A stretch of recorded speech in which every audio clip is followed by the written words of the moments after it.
आज का हमारा टॉपिक है types of animals used in research.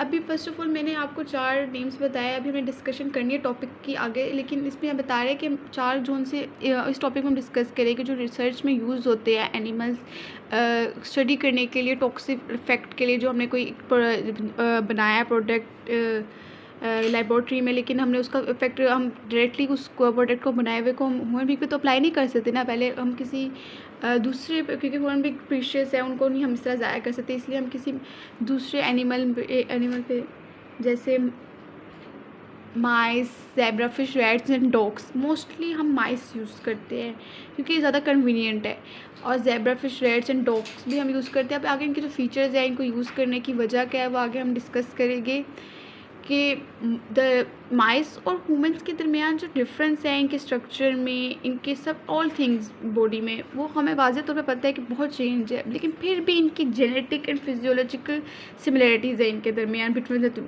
इसकी वजह से रिसर्चर्स जो थे उन्होंने माइस और पे स्टडी किया था, किसी स्टॉक ड्रग का इफ़ेक्ट स्टडी किया था। और उसकी एग्जांपल है कि पहले हमने क्या करना है कि किसी भी माउस का इम्यून सिस्टम हम डिस्ट्रॉय कर देंगे, और फिर उसमें हम ट्रांसफ़र करेंगे स्टेम सेल्स वो सेल्स जो वो सेल्स होते हैं जिनके पास एबिलिटी होती है डिवाइड होने की, फ्रॉम ह्यूमन कॉर्ड ब्लड।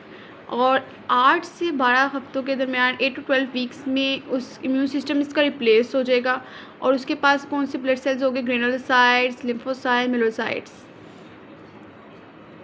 और हम जो रिसर्चर्स होते हैं ना, वो ज़्यादा वो ना हम अक्सर मतलब मोस्टली ना प्योर ब्रेड माइस और रैट्स यूज़ करते हैं। क्यों प्योर ब्रेड माइस और यूज़ करते हैं? इसका मीन ये है कि वो वाले माइस और रैट्स यूज़ करते हैं जिनका उनको जेनेटिक कंप्लीटली तौर पर नॉन होता है। दे नो कि इनकी जेनेटिक में कैसा है, और उसको हम कंट्रोल भी कर सकते हैं। लेकिन ये भी है कि दूसरी स्पीशीज़ भी हम यूज़ कर लेते हैं। और जो मॉडर्न एनिमल सिस्टम्स, हम कौन से कैसे मॉडर्न एनिमल सिस्टम डेवलप कर लेते हैं, वर्टिब्रेट्स भी यूज़ कर लेते हैं मॉडर्न एनिमल सिस्टम बनाने के, इनवर्टिब्रेट्स भी। जैसे कि researchers have developed modern animal systems using both zebrafish, vertebrates में आते हैं ज़ेब्राफिश। वर्टिब्रेट्स आपको पता है जिनके पास वो बैकबोन हो, वर्टिब्रेट्स ज़ेब्राफिश, और invertebrates fruit flies and worms.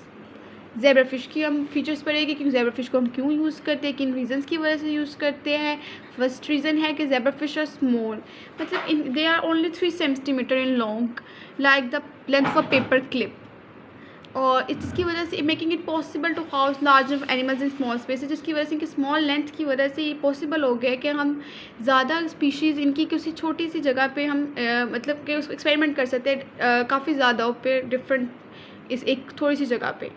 Spawning is virtually continuous by this active worm fish with only about 3 months between generations. The average number of progeny per female per week can exceed 200.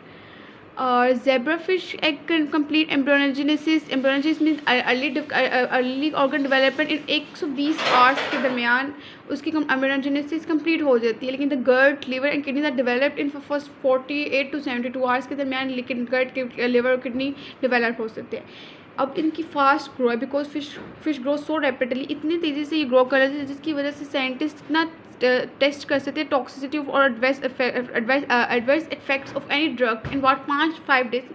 5 दिनों के दरमियान उनमें study scientist देख सकते हैं कि क्या इस ड्रग का क्या इफ़ेक्ट है बॉडी पर, कि कितना टॉक्सिक है और कितना नहीं है। अगर वो टॉक्सिक ज़ेब्राफिश होगा ड्रग ज़ेब्राफिश को, तो it is probably toxic to human. तो ये हमें विजिबल हो जाएगा कि ये ह्यूमन बीइंग के लिए भी ड्रग जो है ना गुड नहीं है।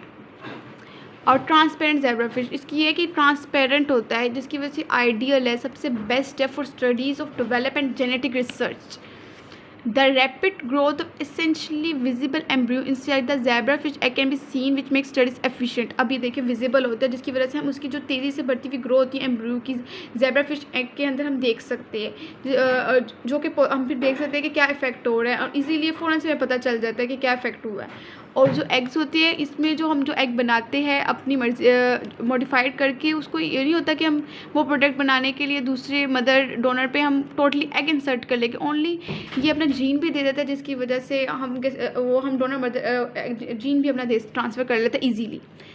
The embryos are transparent making it possible to study cell division under the microscope in few hours. और कुछ ही घंटों के दरमियान इनकी जो सेल डिवीजन होती है, क्योंकि ये ट्रांसपेरेंट होते हैं, वो माइक्रोस्कोप के दौरान हम देख लेते हैं। Rats superior to mice.